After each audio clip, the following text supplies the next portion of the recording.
আসসালামু আলাইকুম প্রিয় শিক্ষার্থী। আমাদের কাজ শক্তি ক্ষমতার 4 নম্বর ক্লাসে তোমাদের সবাইকে স্বাগতম। আজকে আমাদের আলোচ্য বিষয়, একটা স্প্রিংকে যদি আমরা সংকুচিত বা প্রসারিত করি তাহলে সেক্ষেত্রে কৃত কাজ কেমন হবে। স্প্রিং বল দ্বারা কৃত কাজ এবং এজেন্ট দ্বারা কৃত কাজ দুইটি আমরা বের করবো আজকে। তো খেয়াল করো, একটা স্প্রিংকে যখন আমরা তার সাম্যাবস্থান থেকে প্রসারিত করার চেষ্টা করতেছি, তো আমরা বল প্রয়োগ করতেছি এই দিকে, অর্থাৎ এজেন্ট আমরা বল প্রয়োগ ডান দিকে, কিন্তু স্প্রিং এর ভিতর যে একটা বল কাজ করে প্রত্যয়নী বল, প্রত্যয়নী বলের কাজটা কি আসলে স্প্রিংটা যে অবস্থায় ছিল তাকে সে অবস্থায় ফিরিয়ে নিয়ে আসা। সেটা কাজ করবে কোন দিকে? আমাদের উল্টা দিকে। আমরা সরণ যেদিকে ঘটাবো, স্প্রিং বল কাজ করবে তার কোন দিকে? উল্টা দিকে। ঠিক আছে, তাহলে এখানে খেয়াল করো, আমাদের প্রত্যয়নী বল এবং সরণের দিক পরস্পর কিন্তু বিপরীত এবং সমানুপাতিক। যত বেশি পরিমাণে স্প্রিংটাকে আমরা প্রসারিত করব, তত আমাদের বিপরীতমুখী প্রত্যয়নী বলের বলটা তত কি হবে? আস্তে আস্তে বৃদ্ধি পাবে। ঠিক আছে, তাহলে এখান থেকে আমরা একটা সমানুপাতিক ধ্রুবক পাবো কে এক্স। তো কেটা হলো আমাদের সমানুপাতিক ধ্রুবক, যাকে আমরা বলছি স্প্রিং ধ্রুবক, ঠিক আছে। তো স্প্রিং ধ্রুবকটা আসলে কি? স্প্রিং ধ্রুবকটা হলো আমাদের, আমরা যদি এখান থেকে আরেকটু পরে আমরা বলতেছি এখানে, তো এফ প্রাইম আর এফ এই দুটোর মধ্যে সম্পর্ক কি?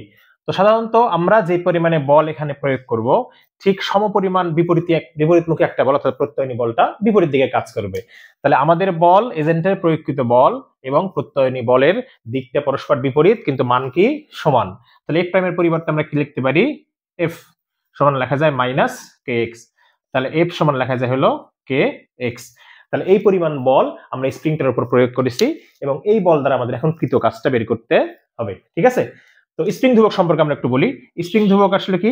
কে সমান আমরা জানি এফ বাই এক্স।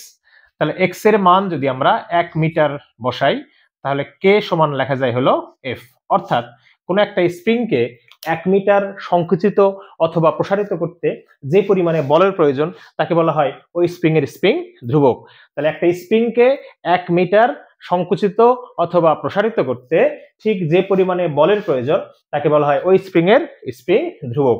তাহলে স্প্রিং ধ্রুবকের মান যত বেশি, তাকে সংকুচিত বা প্রসারিত করতে তত বেশি পরিমাণে বলের প্রয়োজন, অর্থাৎ সেই স্প্রিং এর স্থিতিস্থাপকতা তত বেশি।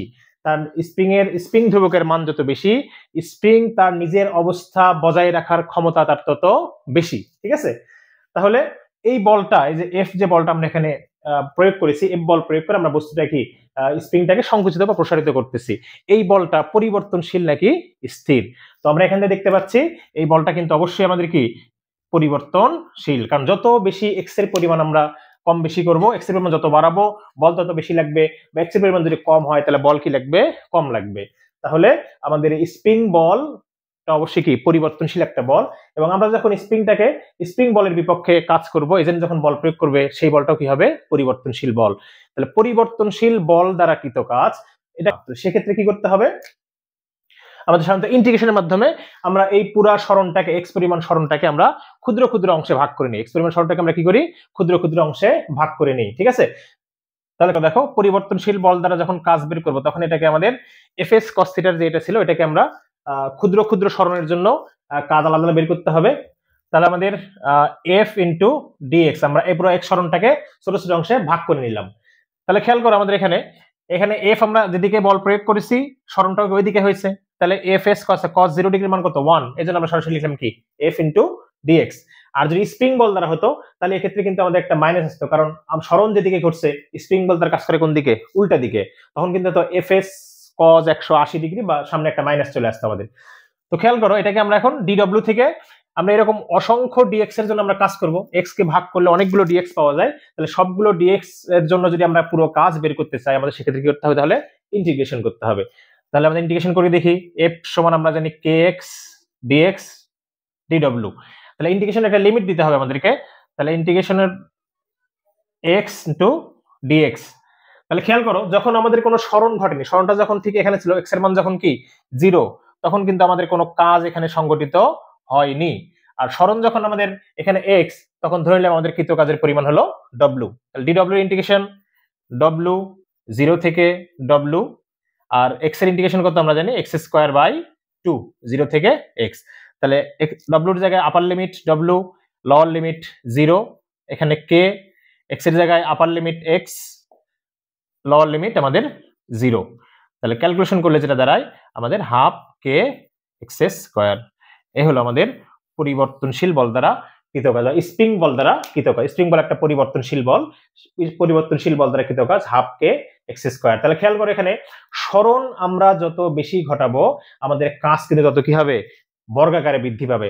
এর আগে আমরা অভিকর্ষ বল দ্বারা কৃত কাজ তখন বের করেছিলাম W equal M G H, সরণ যত হয় কাজ তার সমানুপাতিক হারে বৃদ্ধি পায়। এখানে কিন্তু আমাদের স্থিতিস্থাপক বল দ্বারা কৃত কাজ সরণের বর্গের সমানুপাতিক। চলো আমরা একটা ম্যাথ সলভ করি এখান থেকে।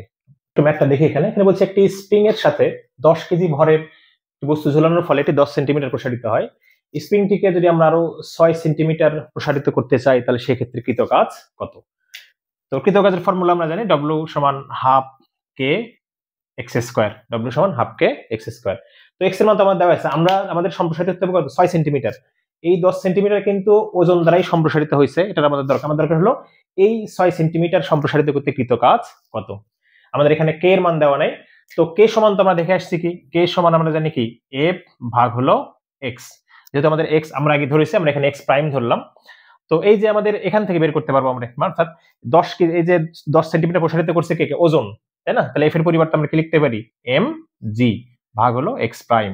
তাহলে এম এর মান দেওয়া আছে আমাদের হলো 10 কেজি 9.8, আর এক্স প্রাইম হলো আমাদের 10 সেন্টিমিটার। তাহলে এটা করলে আমাদের হলো 980 নিউটন পার মিটার।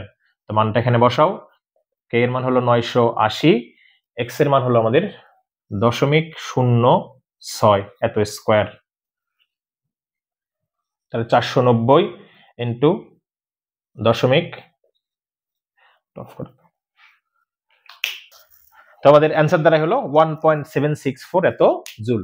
তো খেয়াল করো এটা কিন্তু আমাদের এই 10 সেন্টিমিটারের জন্য কাজ নয়, আমাদের কাজটা কত, স্প্রিংটাকে এই যে আমরা পরবর্তীতে 6 সেন্টিমিটার সম্প্রসারিত করলাম এর দ্বারা কৃত কাজ। আশা করি তোমরা বুঝতে পেরেছো। আজকে এই পর্যন্তই, পরবর্তী ক্লাসের জন্য সবাইকে আবার আমন্ত্রণ।